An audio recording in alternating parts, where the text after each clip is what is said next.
Thanks, guys, for listening to the Coonhound Collective podcast today. We really appreciate you taking your time out of your day to listen to the podcast. If you don't mind, head over to Facebook and give us a like, and head over to Instagram and give us a follow. It's both at the Coonhound Collective. Also, if you would like to reach us here at the Coonhound Collective, you can reach us at thecoonhoundcollective@gmail.com. If there's someone that you would like to hear on the podcast or a product that you would like to hear talked about, please send it to thecoonhoundcollective@gmail.com. Thanks again. Have a great day. How's it going, guys? Good. Just fine. Well, y'all had a big win at the Winter Classic here a weekend or so ago, and I wanted to get you on here, and y'all kind of hunting my flavor of dog, so I always like to get people on here that's hunting my flavor of dog, and looks like y'all got a couple pretty nice looking dogs, and kind of talk to y'all and get a little history and kind of y'all's connection together and a little bit about your dog. So whoever wants to talk first or whatever, just jump in there and just kind of tell us who you are and kind of where you're from and a little bit about these dogs y'all have. Sure. My name's Kyle Stoops, and of course, Jared Lehman is the other half of this conversation. Most people know Jared for 2018 through 19 or 20. He made a run with a dog called Hardtime Cooper, and he won PKC, UKC, CHKC, wherever he put Cooper in. They did quite a bit of winning.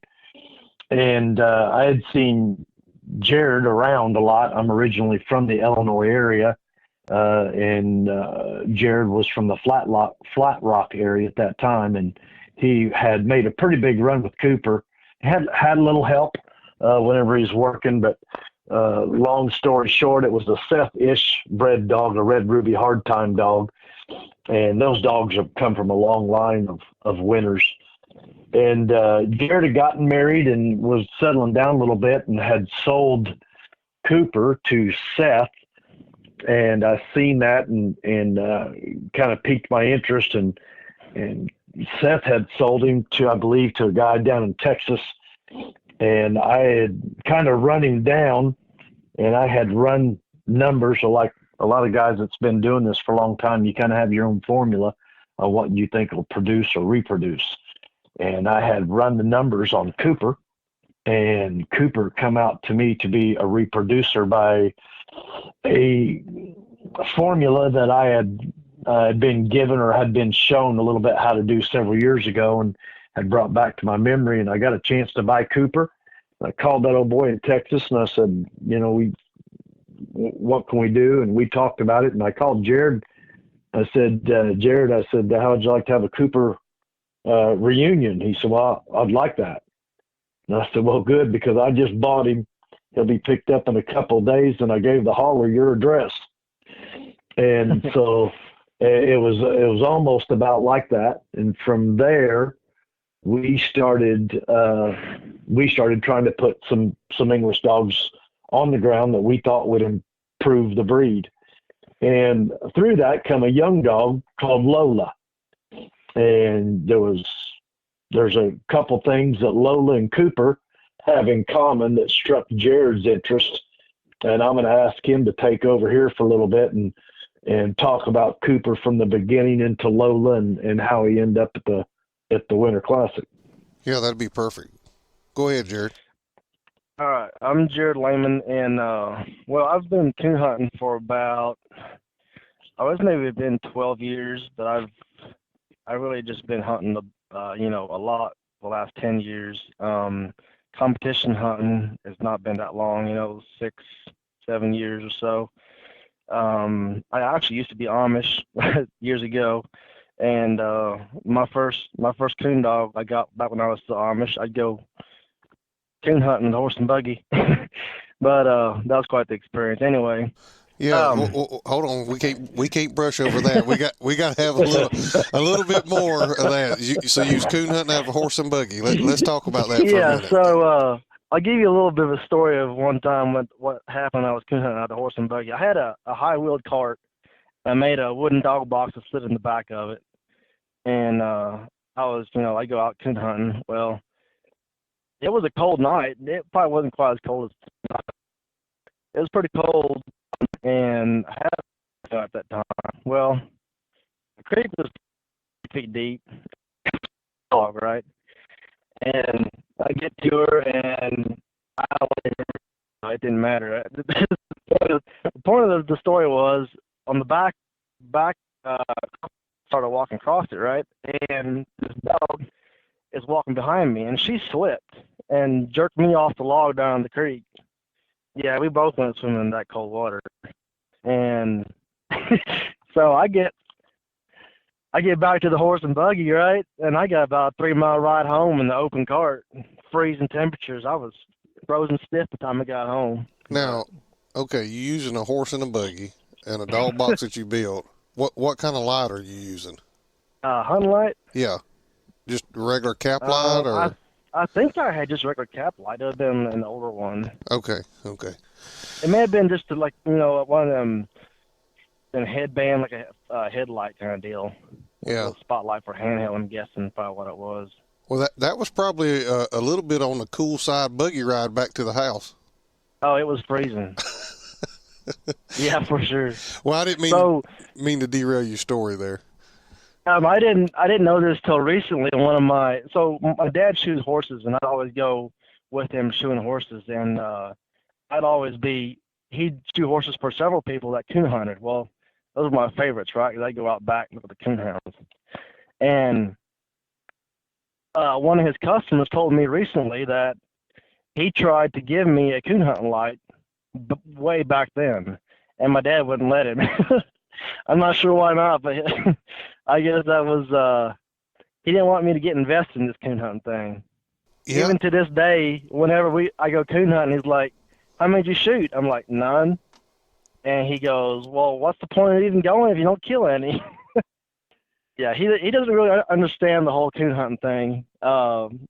So with that, obviously, I'm the first generation coon hunter in my family. So I don't have, uncles and that kind of stuff that used to hunt, grandpas and that kind of stuff. I just took a liking to it, and I've always liked dogs. Yeah, your phone was starting to break up there right at the end, but so you're the first, you're a first generation coon hunter, and yeah. So I guess are you not in the Amish community anymore, or how did that no, work? Not no more. Okay. I left when I was 20. Okay. And that's kind of when I met Randall Powell about that time. You may be familiar with him. He owns Cracker Jack. From Texas. Yeah. And I went to Randall's in Texas whenever I left home. And then I hunted that line of dogs for a while. I like those Cracker Jack dogs and stuff. And so yeah, stepping forward to getting Cooper. I bought Cooper as a puppy off of Seth-ish. Cooper was a litter of, so his mama is Lucy, Moss Hardtime Lucy. And Lucy, I was like number 5 on the list of getting pups from this litter, And she only weaned 3 puppies, so Seth sent me my deposit back. Well, it come time to, like 7 weeks old, when these pups were ready to go home, Seth called me and says, "Hey, there's a few guys backed out. If you want a blue male, I got a pup for you." I was like, "Well, I guess I'm supposed to have one." So I drove up there and got him that next morning. And that's how we ended up with Cooper. Now, Lola is the pup I'm hunting now, the one I just won the Winter Classic with. She was somewhat the same way. Louis Canoy bred that litter. He owned Oakwoods Pepper, and he had the pups all sold. Well, somebody backed out. He put on Facebook, and somebody else was going to buy her. Well, the second guy backed out on the pup, and I told Louis, you know what, just take that pup off Facebook. I'll come pick her up, because I figured, I'll make something out of it instead of having just pups out there people can't sell or whatever. It's kind of worked out in a good way. I've been lucky with them leftover pups. Yeah. So, Lola, I've seen you done some PKC winning. You done some winning at English Days with her, right? Yeah. So, English Days would have been probably her first big event. Yeah, it was, because I had our night champion, but that was just local hunts. And English Days was her first major. We hunted Wednesday night, and the RQE was high scoring dog, had 575 plus, and I was pretty tickled with that. I was just wanting to get a cast win. Here, the little dog, I think she treed 3 coons. I don't even remember how that hunt even went, but she had 575, and then Friday night. Okay, so she wasn't qualified for the invitational on Thursday, so I just didn't hunt on Thursday. Friday night, I scored 8 1/4 with her. She really looked good that night. When I'm in a cast and I'm winning the cast, I normally don't. I try to play it safe. I'm not the kind of guy that just goes out there. If my dog trees, he's got to slam a tree. I actually took 2 second trees on that Friday night cast that I had first tree by. I mean, a minute or so. I just let her sit in the tree and somebody else coming back to her. But then towards the end of that cast on Friday night, again, I was just wanting to cast win. I had, 6 something. Yeah, I had 600. And I get struck first again. So now all I need is just to get, if I get treed, I'll just tree for a quarter or whatever. Just get a few more points, right? Yeah, there's the other dog goes in there to her and trees. Well, he took first tree, which I basically made him. I told him that I wasn't going to tree unless he does. So he trees the nice tree in, and we get in there, and these 2 dogs are split. And his dog comes walking into us, like his dog was left-handed. His dog comes walking into us, so he took a minus both ways there, and Lola was sitting in here in front of us and had a coon. That's what gave her 2 1/4 on that one, because she was split there. Yeah, and you got her in close to the final rounds of the AKC World Top 16 or something like that also? Yeah. I got her in top 16 to AKC World. I don't even remember how that cast went the first round. I did end up, I think she treated 2 coon maybe. And then the first cast of I'm trying to draw a blank on that one. I know the cast that I was in, that was, if I would have won, would have put me in the final 4. She treated coon and recut her. She was treated again pretty quick, and I was walking towards her to handle her. They told me I could go handle her. Well, she was in the ground, and she would be treeing, and then she'd shut up, but she was still treeing. You just couldn't hear her. And I ended up just running the 2 on her for myself, and the 2 caught her, which at that point I took my minus. I just went in there and handled her, and I was done. I couldn't win because I took that minus. But yeah, Well, that was what knocked us out of the top 16 there. I'm going to say final that cast, I guess. that's pretty honorable. Most folks would have just went in there and handled their dog and not said a word. Yeah, well, there's been a few times that, man, I was with Cooper at the truck hunt one year, and I was sitting in there by myself under he was like a mile deep in there, treed by himself, and they told me to go handle him. I'll go in there. I'm sitting at this tree for almost an hour waiting on the cast, and here he's got a den, and one tree over has got a coon in it. If I had a coon, I was going to win. And it's just like I feel more comfortable taking my loss and, doing it that way instead of cheating to win. You can't sleep like that. Well, you can definitely go home, lay your head on the pillow, and wake up next morning and feel good about it, no matter what, if you do it that way. Yeah. And I want to talk more about Lola, because I know you won quite a bit of PKC money with her in a short period of time. But let's go back to Cooper for just a minute. Mm-hmm. He's a blue, kind of ticky looking blue dog. Yeah, he would be I say he's got like a white undertone, like he's got a lot of white Right. in his blue tick. Yeah. He's a medium build dog. I'm guessing weighs 65 pounds or so, Kyle. 65 pounds. You run him down a little bit, and he's going to be 63. Mm-hmm. And you said he's at a Buck and Lucy, right? Yeah. Yeah. Red Ruby Hardtime Hardtime Buck and Moses Hardtime or Moss's Hardtime Lucy. Yeah, and Lucy's Charlie 7. Yeah. Yeah. Lucy is at a Hoss There you go. and Triple D Snow White, and Hoss is out of Charlie 7 and Pearl, and then Snow White's out of the Prowler and the All Grand Cape Dog. Okay.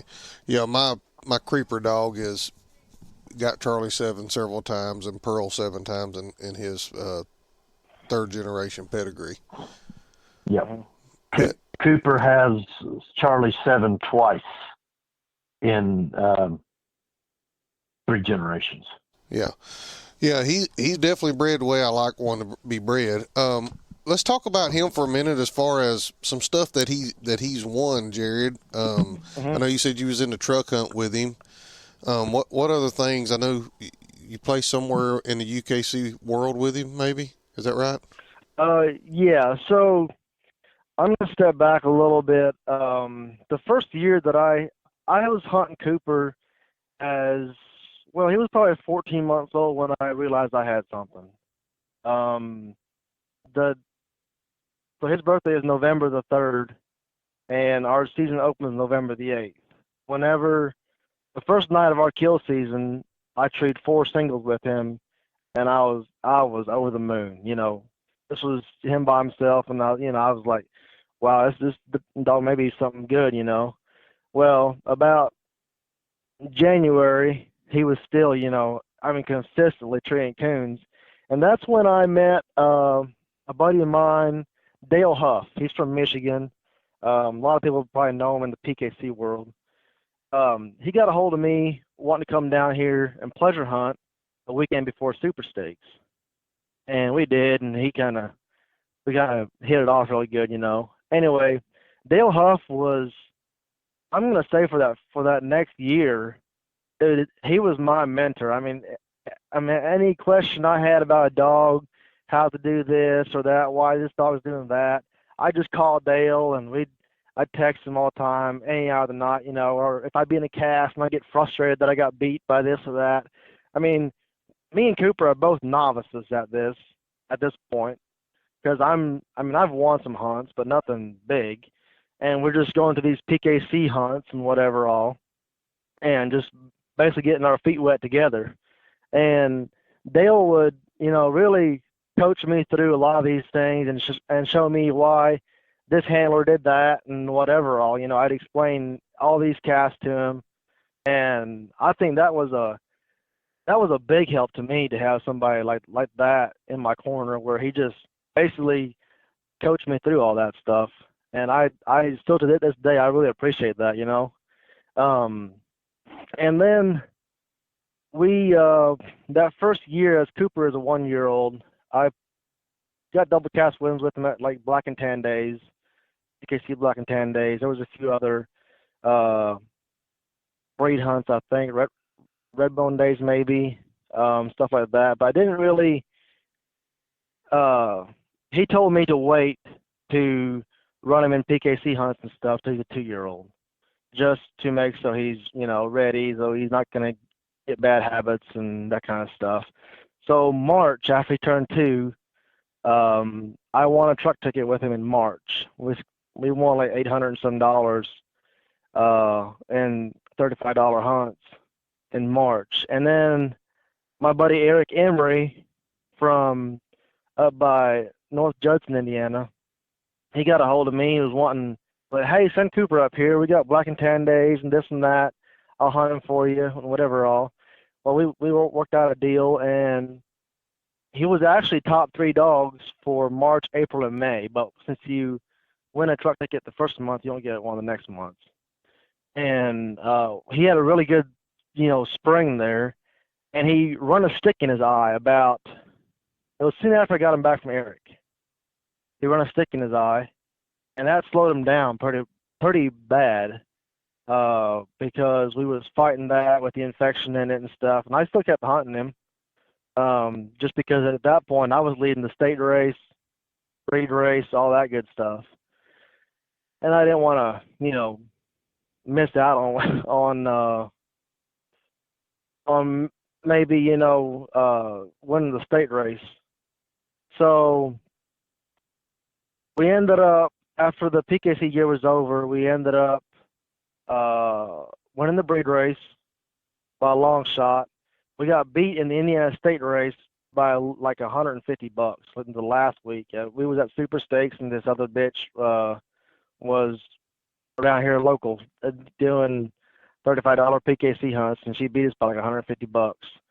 And we was also third, so we was first breed race, second state race, and third in the national male race in 2019. Okay. Yeah, so he's been around for sure and done quite a bit of winning, and it seems like he's excuse me, he's adjusted well, even moving, like Kyle was talking about. Seth had him, and then he ended up in Texas, and now he's back up there with y'all. So it seems like he's adjusted well wherever he's went. Yeah. Yeah, and I believe it would have been in 2020 is when I got him in the top 100 of the UKC world. I'm sure, I don't have a list of hunts that I wrote down. I used to have a list, and he's won a bunch of stuff. Legacy hunts, back then you actually hunted them off. Nowadays they have their $105 PKC hunts, and you just split. Well, back then they had just come out, and you had 64 dogs enter. Entries are going like that, and you win the first round, you hunt the late round, and we won multiple. We made multiple Final Fours in legacy hunts, and I was hunting against good dogs too. Like big money winners and that kind of stuff. That was when I really, I was pretty impressed with him because he could hang with the big dogs basically. Yeah. So he's got, more than just Lola. What pups do y'all see a cross that's working better on him as far as what stuff's out of? And is there several pups that are doing really well out of him that you know of right off the top of your head? Yeah, one of the crosses. Before I get into it, I have a quick list of some of his wins if you want me to rattle them off. Oh yeah, that'd be great. Go ahead. Sure. 2023, 22, 23, 24. He was the main state champion. He also made PKC gold champion. He was a PKC national breed race winner. Second place Indiana state race, third national male, fourth invitational pup race, PKC Indiana reserve state champion. He was a national ticket winner, back-to-back truck ticket winners, Final Four in PKC English days, Final Four in the PKC Redbone days, Final Four in the PKC Black and Tan days. He was the Mount Vernon Legacy hunt winner, Logansport Legacy winner. He also was in the Bill Stokes Legacy winner. He's had cast wins at Super Stakes, the PKC World. He's been in the UKC Top 100 World once or maybe twice. Had multiple double cast wins at English Days, cast wins at Autumn Oaks. Has won RQEs with 800 plus points. Multiple TOC qualifiers, 2022 PKC Top 100 and 2022 TOC cast winners. Yeah, so he's won pretty much anywhere you've put him. Yeah. Well, one of the big things that I was surprised at is I live in Maine. Currently, I've lived up here for the last 20 years, which is the reason why I shipped Cooper to Jared instead of bringing him up here. There are very few dogs that make the transition up to Maine. They don't have a lot of coon. We don't have a lot of coon. And Cooper had one incident. We ran into one disagreement with a porcupine, which we have 20 times more porcupine than we do coon. And that's all it took. And to give you an idea, you can take Cooper and drop him in Indiana or Ohio, and he can tree 5 or 6 singles in an hour. And you can bring him up here and drop him in Maine, and he may be out in a dense piece of timber for an hour and 20 minutes without a bark. And then he'll strike a track, run it. You'll know where he's at when he's running it, locate it, and tree it. Yeah. And so that's a little bit of what Cooper is. What kind of, before you tell us about the pups out of him, what kind of mouth does he have? What kind of strike dog is he? Is he pretty honest strike dog? When he opens, you can pretty much strike him type dog, or how does he operate?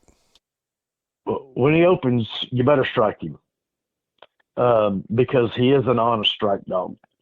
And to be honest with you, in the world of competition, I'm sure there's a lot of times Jared probably wished he was a little more loose with the chin. But I'll let Jared jump in there and tell you a little bit about his striking ability. Okay. So Cooper's gonna, like Kyle said, he's gonna be a honest strike dog. There's been, a handful of times I've been in a cast where I get 100 strike, but if it was, you dumped him on top of coon. It wasn't. He's never been a babbler. He never was. He's usually.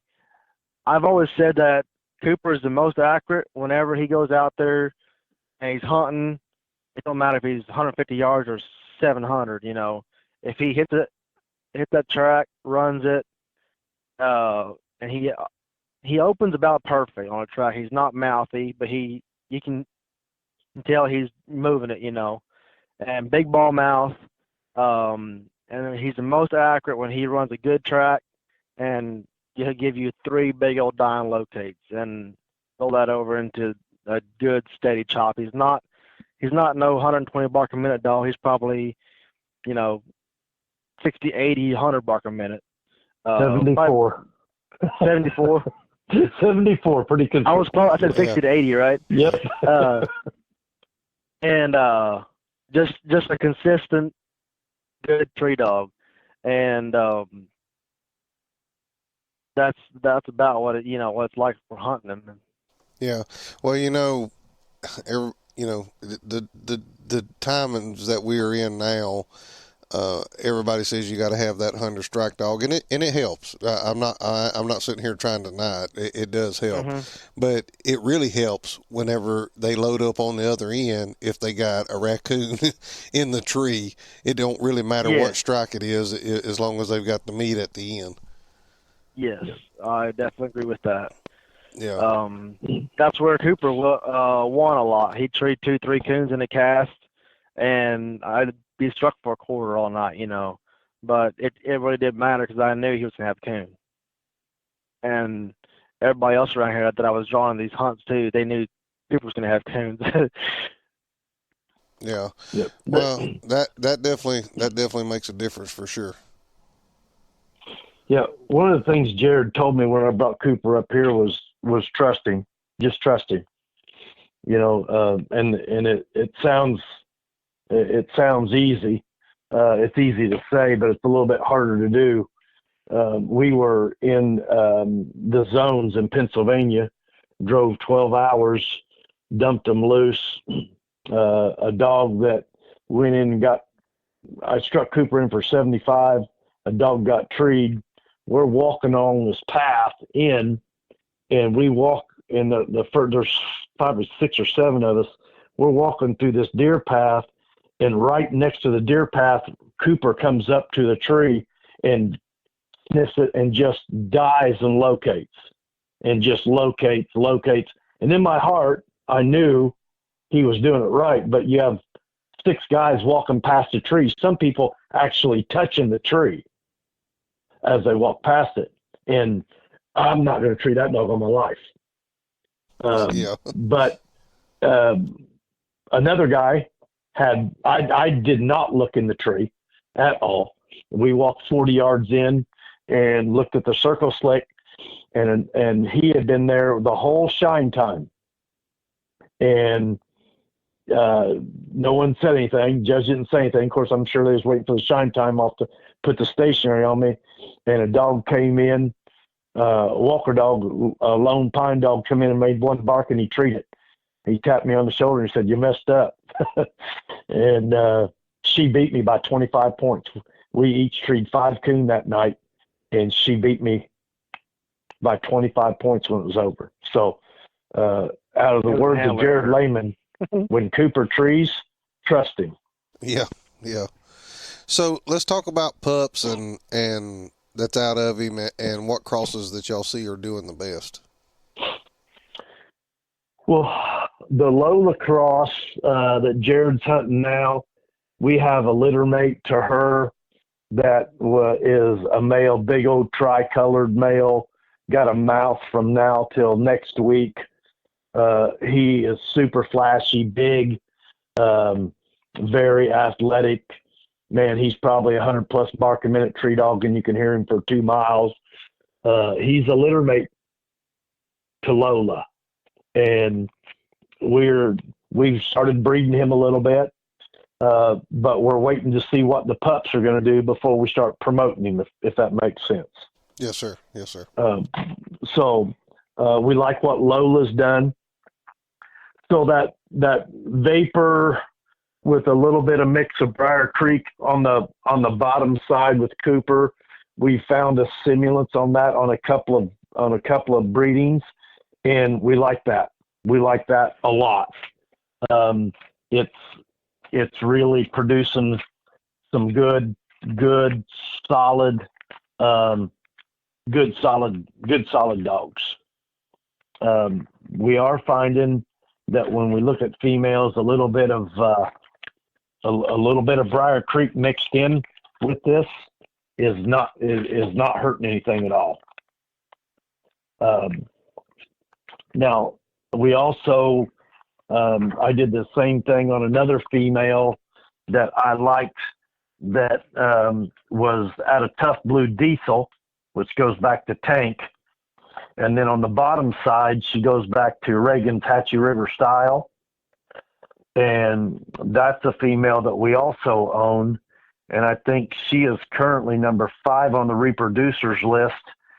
And that's with 2 of her pups not yet having shown. So unless some of those other dogs also increase, she should be number 1 reproducer on the English female list here pretty quick.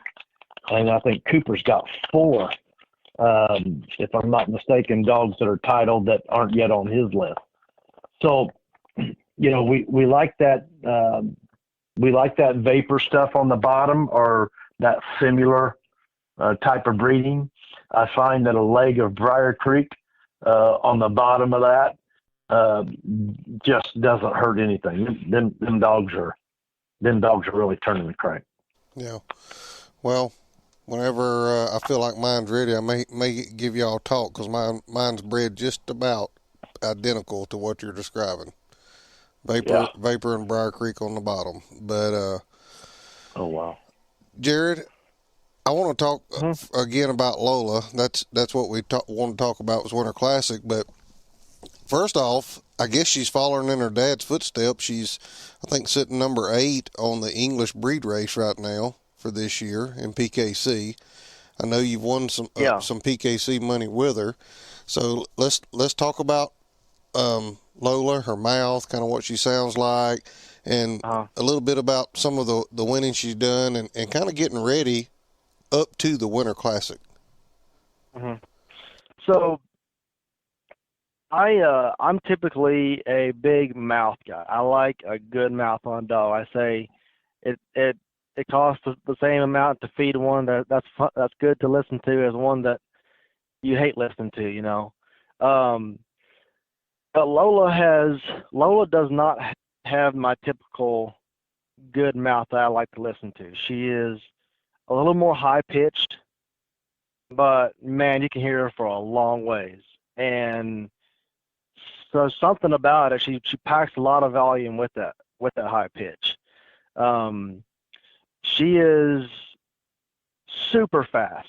I mean, from 6, 7 month old puppy, whenever I'd unsnap her, she would be, I mean, gone. You know, she would go run down the creeks, or she wasn't always getting treed, you know, she was just a pup, but she'd always be hunting. And that's something I liked about her, is her desire to go hunting and, you know, wanting to please thing. So yeah, her mouth is a little more high pitched. But the other thing is about her mouth is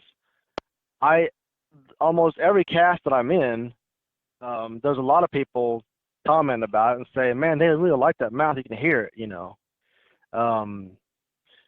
But yeah, so as far as her hunt style, she is very independent. She's always been that way. She'd much rather be a half mile from anything than she would be with 3 other dogs on her tree. But let me see. Okay, so she's pretty quick. I have also she's okay. So she's more of an ambush style dog. She likes running edges, or she'll hit big timber, and I about have her that I can send her whichever way that I want to. I can send her down a field edge. I can put her in the woods, and she'll hunt that exact woods I'm putting her in instead of running the edge, that kind of thing. And she also wins a lot of coon.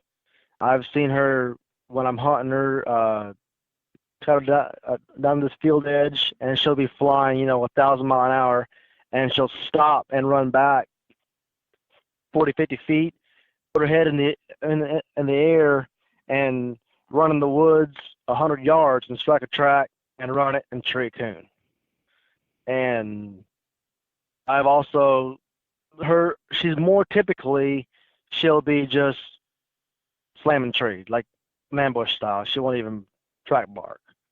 And I've had her do that, and I'd shut out dogs on casts. Like on Friday night, the first night down in Mississippi, we cut in this piece of timber, and we go in there. Well, Lola blows up tree, and I'm like, well, striking tree Lola, and nobody else is even struck. And they all come in there on her tree, and she had a coon. She does that quite a bit. She's real quick to get trees, and that's something that I like about a quality that I like about her over Cooper. Cooper was more the kind that he's going to make sure. You know what I mean? He would locate, and then he'd locate and settle in. Lola, she'll give you 2 locates, and when she gives you that second one, it's obvious. You can just tree her right there, and she's gonna stay, and she's real quick about it. She is also, she's more of a hard hunting dog. It's nothing to be, if coons aren't moving, she's gonna be a half mile in no time, or she is not gonna mess around with, grubbing up an old track, this kind of stuff. She is definitely a competition style dog. But I've also had her in a patch of coons. Well, like Monday night we were pleasure hunting down in Mississippi, and we was in this section. We cut her in there, and she treed 5 singles in an hour and 15 minutes. So she can really, slam the coon if she's in them. But if you're gonna be cutting her loose, you can't be afraid to walk either, because she definitely got some wheels on her. Yeah, sounds like it for sure. Sounds like she can treat just about any style coon that needs to be treed. If they're not moving, I guess you just get on in there and get them treed. Yeah, she is. There's a lot of guys that claim they have these layup dogs when they actually have dead silent dogs. Lola does treat some layups, but I've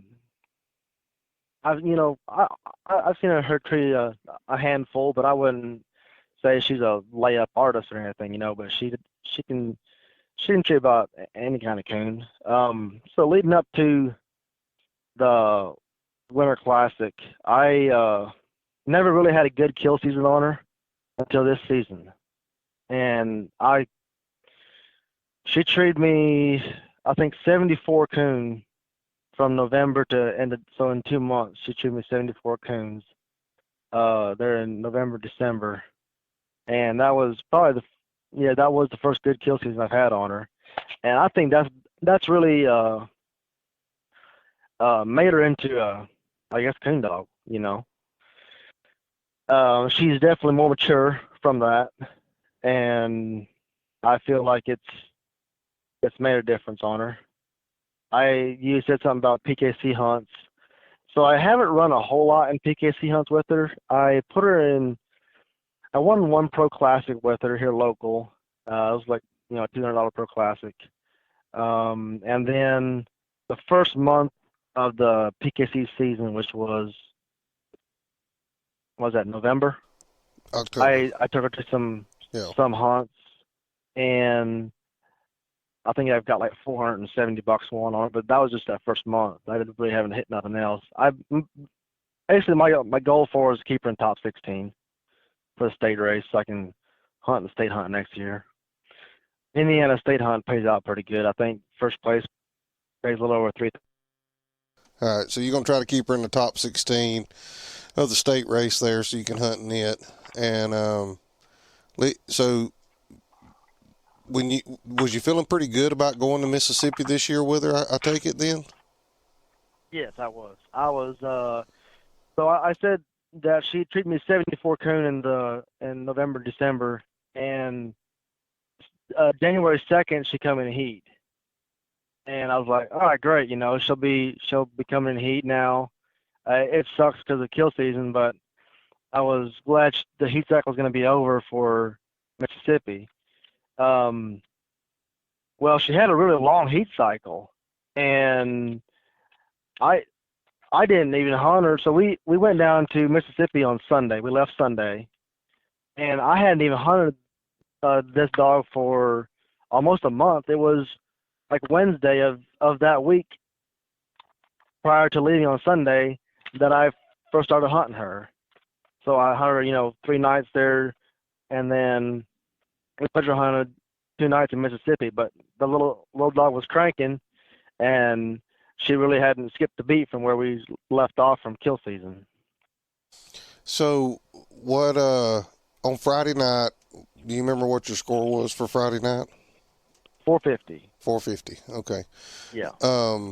And so I guess you got to be feeling pretty decent. I mean, it's not the greatest score down there, but it ain't the worst one either. So you got to be feeling pretty good. Yeah, I was kind of disappointed, honestly. I had 450, but I was wanting more like a 650. I was a little bit, a little better score, in my opinion.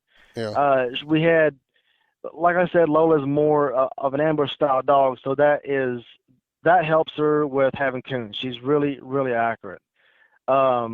But the spot we hunted, we turned loose at 7 o'clock, which was a little early in my opinion. Well, come to find out, after that first coon on Friday night, she made 3 entries, and that's very abnormal for Lola. Anyways, she ended up being like 0.8 in there at the end of the hunt. Had a coon there as well, so that gave me 450. Yeah, I was tickled for the cast win and everything, but I really need one of them den trees to be a coon. Yeah. Because 450 never placed even close, But going in the Saturday night, I told Kyle Saturday morning, I said, I'm just hoping to get me a cast one tonight. I said, because my 450 ain't gonna do nothing. Well, so I figure if I get 2 cast runs, I gotta get me a double cast for the Triple Crown. But yeah, we go back into this spot Friday night, but we didn't leave till 9 o'clock. We figured we would wait a few hours, give them coons some time to get down, and it was real windy Saturday night when we first cut loose. Okay, let's step back a little bit. We had a 4-dog cast. Before we drew out, I realized that me and Luke Elam which is Tal owns both our dogs, drew each other. So we went back in the clubhouse and like, hey, we drew each other. So they like, well, that don't work. So they took Luke off our cast. So now we have a 3-dog cast. And we wasn't hunting but 10, 15 minutes, I believe. And dog 3 withdrew. I'm still not sure why he withdrew. His dog was like 0.7 to a right-handed, and it was windy, but he was upwind. We should have been able to hear him. But he's like, you know what? I'm not going to be stopped around in this wind all night. He said, you can just withdraw me. I'm like, okay, so now it's down to 2 dogs. We hadn't even scored a coon yet.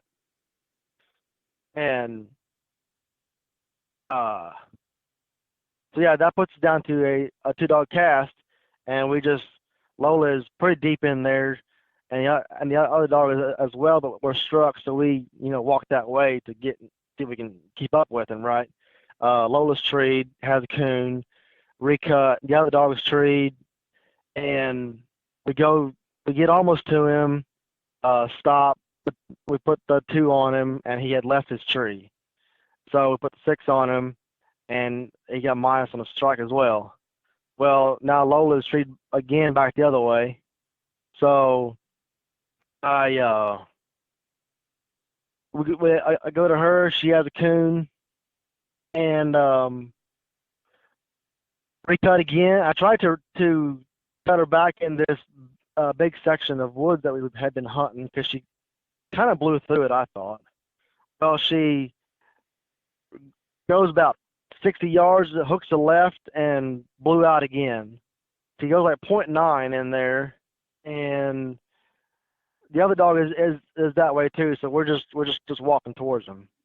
They get in there, and she treed 1 coon in a swamp and treed 2 more on the outside edge of this of that swamp on the other end of it. And she was working on 1 more. She was, like I said, she was struck back in for 50 because that other dog had 75 there, and she was working on another track when the hunt ran out. Yeah. So and those 5 coons give us 1,075. Yeah. Okay. Yeah. She had a really good night Saturday night for sure. Yeah. I was tickled. I was hoping to have more of a night like that Friday night. Getting a little more solid score, and then playing it safe Saturday. Yeah. But yeah, she had coon tree on her mind for sure. Yeah, sounds like it. I was impressed with how she handled the terrain down there. It was the spot we hunted was all flat, and it was swampy and water and everything, but not a lot of water. 1, 2 inches of water. Some places 3, 4 inches. But like that last spot, it was like a foot deep in there, and they were just sitting around it. Well, Yeah. she really handled that water and that swampy stuff, I thought. Yeah, well, sounds like it. Over 1,000 plus. So, and she treed five coons. So it sounds like she was handling it pretty well. That's for sure. Yep. So, what's your plans for Lola now going forward? Man, I really don't know. Coming off a win like that, you think you're invincible. You can win anything, but I can't really just go to any hunts I want to. I drive semi for work, and I have a wife and a kid at home. I still got to take care of them, But I'm thinking about, I want to take a shot at the World Hunt, of course, this year. Obviously, we'll be at English Days, and I've been tossing around the idea of running the Prina race.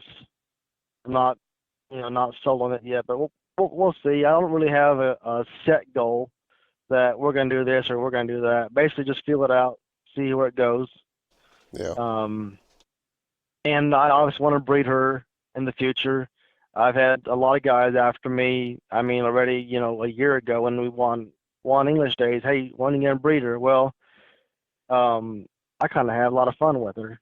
I don't really want to breed her right now, but Yeah, it's kind of I've mostly have hunted male dogs my life, and I've got this Yeah, I have female, and it's kind of puts you in a weird position because you're like, well, like me, even though my dog's young, I'm thinking I would probably like to go ahead and breed her and get some pups out of her and just kind of see how she reproduces and what I get out of her. But at the same time, in the back of my mind, I'm thinking, but I really want to just hunt her.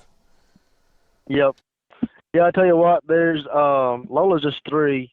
She just turned 3, and I feel like she got a lot of life ahead of her. We can keep her alive, keep her off the roads.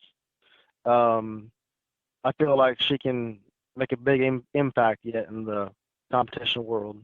Yeah. Of course, we all have a goal of winning the world hunt someday, but we want to be realistic about that too, though. Yeah. We are hunting English dogs, you know that.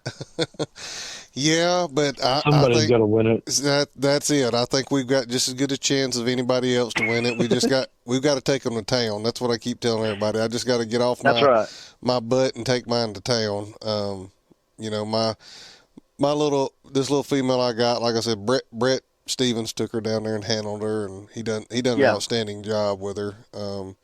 Friday and Saturday night. First place open registered on Friday and second place on Saturday, which for one, she never got a chance because I wouldn't have been able to take her this year, but for him to go down there and do that was just awesome. But you sit there and you, like you said, you come off a win like that and you think, man, we're just going to go here and win, go there and win, and it don't always happen that way, but for me, I'm like you. We plan to be at English Days with her this year, as long as she's not in heat or if I don't decide to breed her. And just kind of see where things go from there. Another thing I was going to mention, I don't know if you know this or not, but man, the English dogs showed up like unreal at Winter Classic this year. I did notice that. We had in the champion division, we had 5 in the top 10 Saturday night. That's incredible. I mean, I don't care what bloodline you're hunting. That's just amazing. Yeah, and when I seen that, I was a little bit shocked because the black and tan dogs really do good down there in that country. Yeah. So for the English dogs to show up like that, I mean, obviously guys got out and took them to town, which is great for the breed. Gets the breed out there, gets a lot of people talking, and asking questions, which is always a good thing for sure. And gets more puppies out there, maybe get some young hunters involved in the breed. Like my good buddy Aaron Gamble says, we don't have to promote the English breed to somebody that's already hunting an English dog. We have to hunt it to somebody that's not hunting an English dog or that's not hunting at all. Right. Yep. Absolutely. Well, I've kept you guys right at an hour. We're at 54 minutes or so. Did y'all have anything else you wanted to add before we jumped off here or talk about, or anything that we missed that you wanted to talk about? No, not really. I'll tell you, I would like for you to shoot me the pedigree of your female if you are seriously thinking about breeding her to Cooper. Yes, sir. I'll be glad to do that, and I am for sure serious about it. Yeah, Jared and I, we talk about a lot of them. I think we turned down 9 females last year, and there's a couple of them I shouldn't have turned down probably. There was one that we didn't really know too much about, and we got on a hunting trip down Mississippi, and a guy wanted me to come pleasure hunting, and he turned the bitch loose and she treed 2 or 3 singles, and he was all showing me about how I should have bred his bitch when I had the chance. And was saying, I told you. So I say that to say, with the breeding she's at, we are interested in talking about and seeing if we can come up with a treaty on that, because that is so close to Lola. It's not funny. Yeah. I'll be glad to send it to you. And man, I really appreciate you guys being able to jump on here this evening.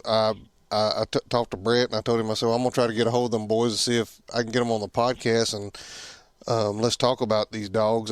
I've never owned a tricolor English dog, but she is a good-looking dog, and I really wanted to get y'all on here and talk about it. And I've kind of had my eye quietly on Cooper, and because I like the way he's bred and stuff like that. I just, I'm not really a raising, selling puppy guy.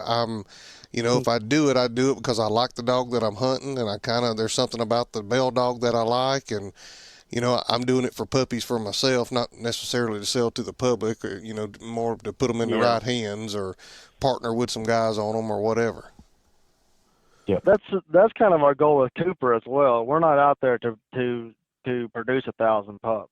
We're basically breeding them for ourselves, and if somebody has a good dog to breed, we'll breed them. You know what I mean? Yeah.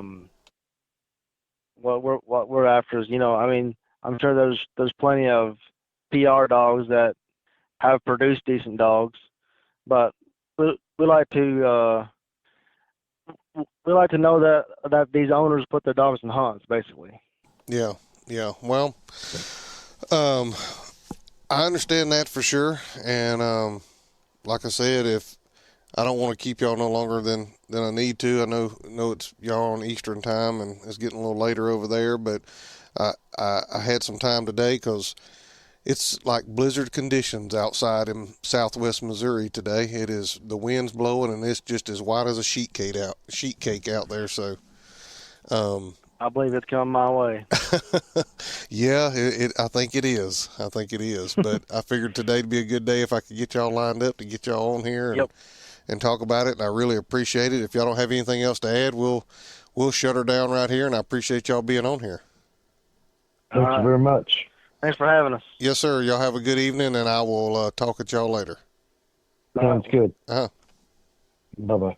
Thanks, guys, for listening to the Coonhound Collective podcast today. We really appreciate you taking your time out of your day to listen to the podcast. If you don't mind, head over to Facebook and give us a like, and head over to Instagram and give us a follow. It's both at the Coonhound Collective. Also, if you would like to reach us here at the Coonhound Collective, you can reach us at thecoonhoundcollective@gmail.com. If there's someone that you would like to hear on the podcast or a product that you would like to hear talked about, please send it to thecoonhoundcollective@gmail.com.